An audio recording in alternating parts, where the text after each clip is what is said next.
Hey guys, LevelCap here. Today's Monday, which means it's time for an episode of Loadout, the series where you guys, the viewers, get to pick a gun and customization for me to use. The way you do this is you leave a comment down below, letting me know what kind of weapon and accessories you'd like me to run with, and I will pick one of the top rated comments for the next episode of Loadout.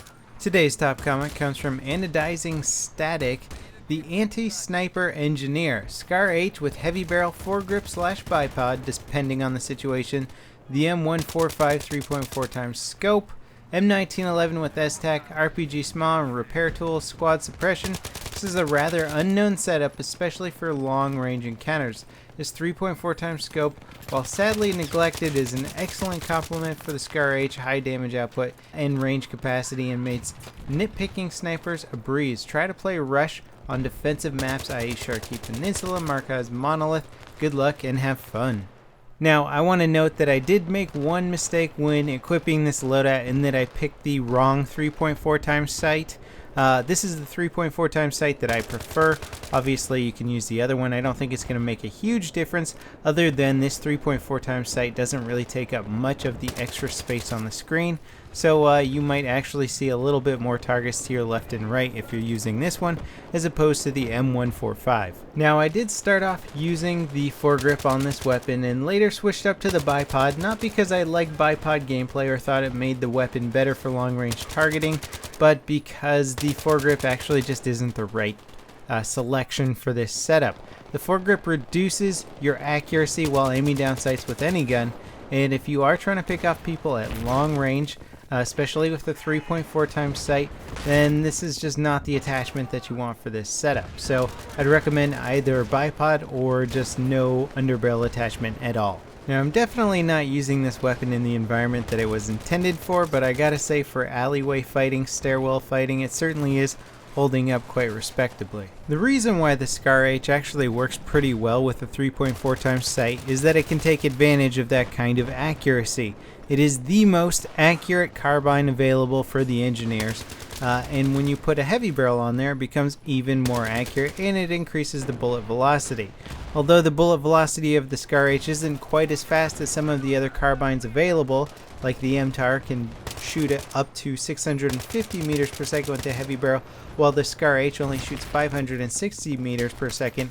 The Scar H does do considerably more damage at range, where its damage drop-off starts off at 30 damage and drops all the way off down to 20, still allowing you to have a nice 5-shot kill at maximum distances.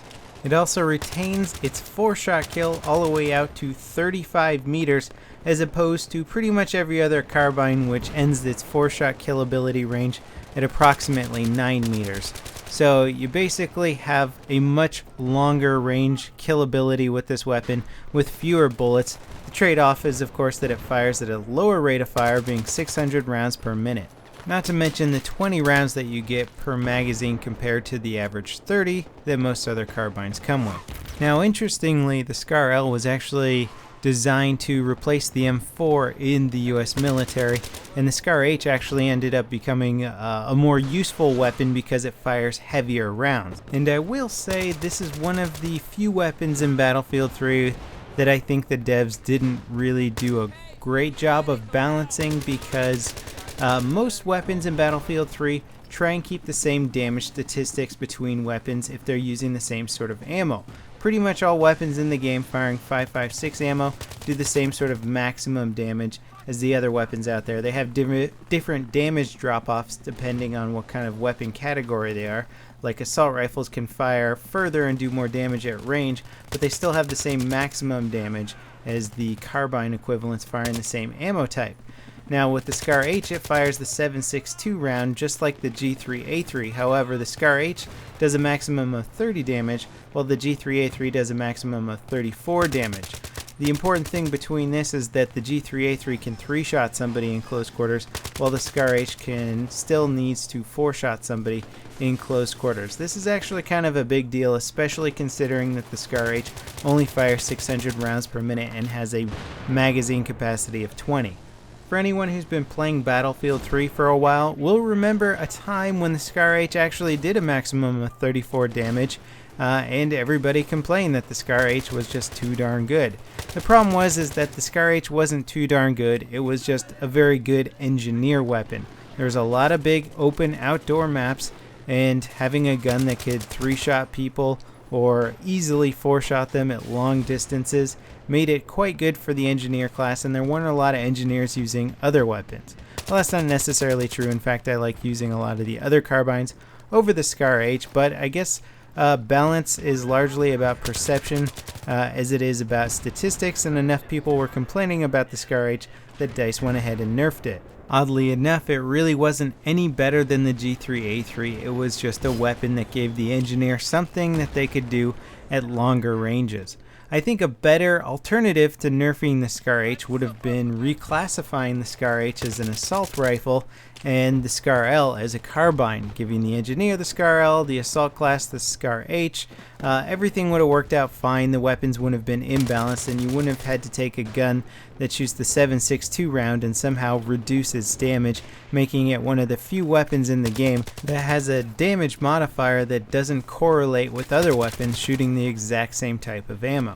Now, despite all the weapon balancing going on and the different damage statistics and whatnot, the Scar H is still a lot of fun to play with, and it is a good option for the engineer class if you're going for those long range kills or you want to play an engineer class that has the ability to do some considerable damage at range. I even think the 3.4 times sight is a good option for it, or a hollow sight would also be another good option for this weapon. It has a decent reload speed, clocking in at 2.1 seconds for the short reload, which unfortunately you're not going to hit very much because you're going to burn through your whole mag more frequently than not. But the long reload is luckily 2.75 seconds, which for a long reload really isn't too bad. It doesn't really stack up to the M4, which is 1.85 for the short and 2.48 for the short, but still it's better than having an incredibly long reload, so it is a saving grace of the Scar H. Although I wasn't running with squad suppression for most of the time, occasionally I would be playing with somebody who had it equipped. Squad suppression is a good thing to run with. I often run with ammo just because I really hate running out of ammo with my primary weapons and having to run around finding a support kit to rearm.